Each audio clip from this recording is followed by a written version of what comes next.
हम बात कर रहे थे ऊष्मागतिकी साम्य की, जिसमें प्रथम प्रकार का साम्य जो है वह तापीय साम्य कहलाता है। यानी तंत्र के अंदर सर्वत्र ताप एक समान हो तो तंत्र तापीय साम्य कहलाता है। इसका अंदर जो है, जैसे सपोज किया कि यहाँ टेस्ट ट्यूब के अंदर जो है, टेस्ट ट्यूब के अंदर पानी भरा हुआ है, या एक बीकर के अंदर पानी भरा हुआ है, बीकर के अंदर पानी भरा हुआ है या कोई द्रव भरा हुआ है, तो सभी स्थानों पर जो है टेम्परेचर सेम आएगा। इसका नाम यह है तापीय साम्य में है। इसी प्रकार से दूसरा साम्य होता है केमिकल इक्विलिब्रियम, और इसकी परिभाषा ये है कि यदि समय के साथ तंत्र में उपस्थित विभिन्न प्रावस्थाओं में संगठन में परिवर्तन न हो तो वह तंत्र रासायनिक साम्य में कहलाता है, अर्थात सांद्रताओं में परिवर्तन नहीं होता है। उदाहरण के तौर पर कि हम क्या ले रहे हैं कि सपोज किया हमने बीकर के अंदर जो है N/10 का NaCl का सॉल्यूशन हमने भर रखा है। ये NaCl का सॉल्यूशन भर रखा है। इसका मतलब ये नहीं है कि इस स्थान पर तो है ये N/10 है, इस स्थान पर ये जो है ये N/5 रह गया, या इस स्थान पर जो है ये N/2 रह गया, या इस स्थान पर जो है N/15 हो गया। ऐसा नहीं होगा। समस्त स्थान के ऊपर यहाँ सांद्रता समान होगी। तो यहाँ पर ये जो साम्य है आपके रासायनिक साम्य कहलाएगा। और यदि सांद्रताओं में परिवर्तन आता है तो यहाँ पर जो है एक नया पद जो है हम आगे पढ़ेंगे, रासायनिक विभव उत्पन्न हो जाता है। किसके कारण से? सांद्रताओं में परिवर्तन से। लेकिन हम यहाँ क्या कह रहे हैं कि रासायनिक साम्य की बात कर रहे हैं, केमिकल इक्विलिब्रियम की, कि तंत्र में समस्त स्थान पर तंत्र में उपस्थित विभिन्न प्रावस्थाओं में संगठन में परिवर्तन नहीं होता है, यानी संगठन समान रहता है। तीसरा जो साम्य है उसको हम यांत्रिक साम्य कहते हैं, मैकेनिकल इक्विलिब्रियम कहते हैं। और यहाँ पर परिभाषा के अनुसार यदि किसी तंत्र का एक भाग दूसरे भाग पर कोई यांत्रिक कार्य नहीं करे, अर्थात तंत्र के अंदर या उसकी सीमाओं पर पदार्थ का प्रवाह न हो, तो वह तंत्र यांत्रिक साम्य में कहलाता है। ये तभी संभव है जबकि पूरे तंत्र में सर्वत्र दाब समान हो। और इसको एक उदाहरण से हम समझ सकते हैं कि सपोज किया कि हमने एक गुब्बारा लिया, ये गुब्बारा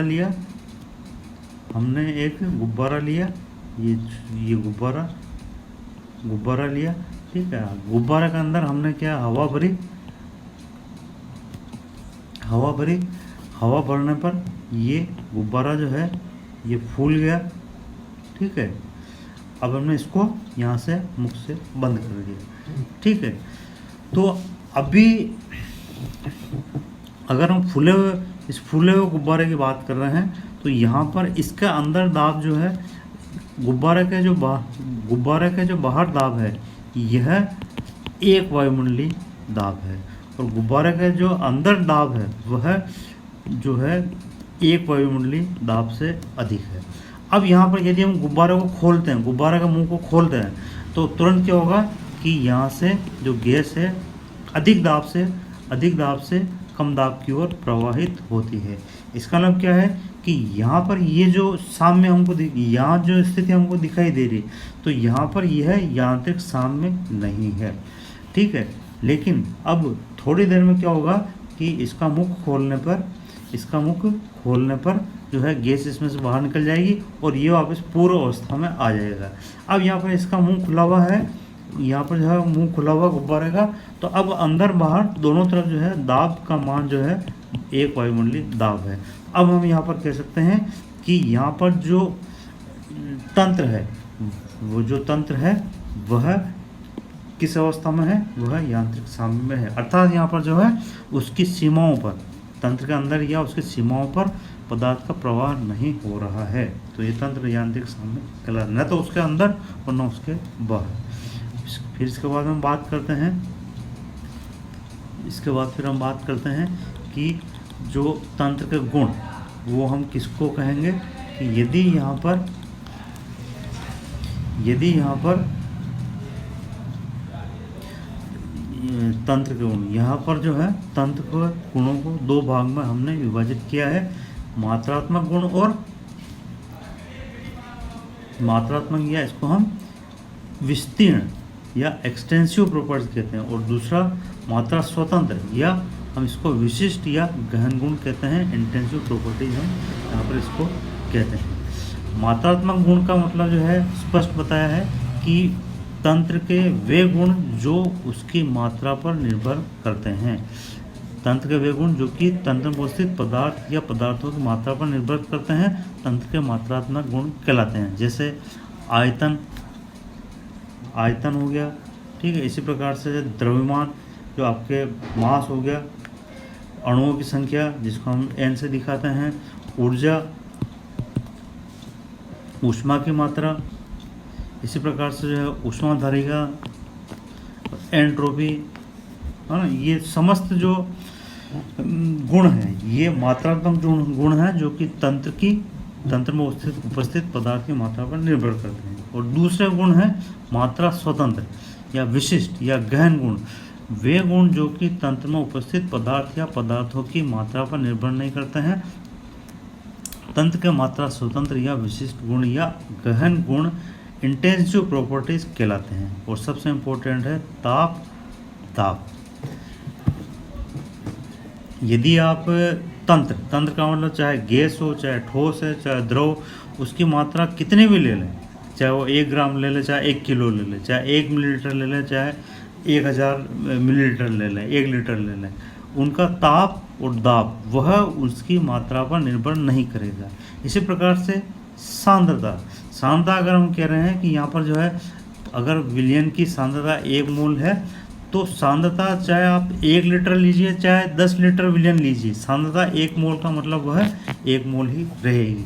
इसी प्रकार से घनत्व, श्यानता, अपवर्तनांक, पृष्ठतनाव, विशिष्ट ऊष्मा, डायपोल मोमेंट, तो ये सारे के सारे जो गुण हैं ये सारे के सारे मात्रा स्वतंत्र या इंटेंसिव प्रॉपर्टीज कहलाते हैं, जो कि पदार्थ की मात्रा पर निर्भर नहीं करते हैं। जैसे यहाँ बताया गया है 1 किलो जल लो चाहे 10 किलो जल, इसका अपवर्तनांक, पृष्ठतनाव, श्यानता, घनत्व, ताप दोनों समान होते हैं।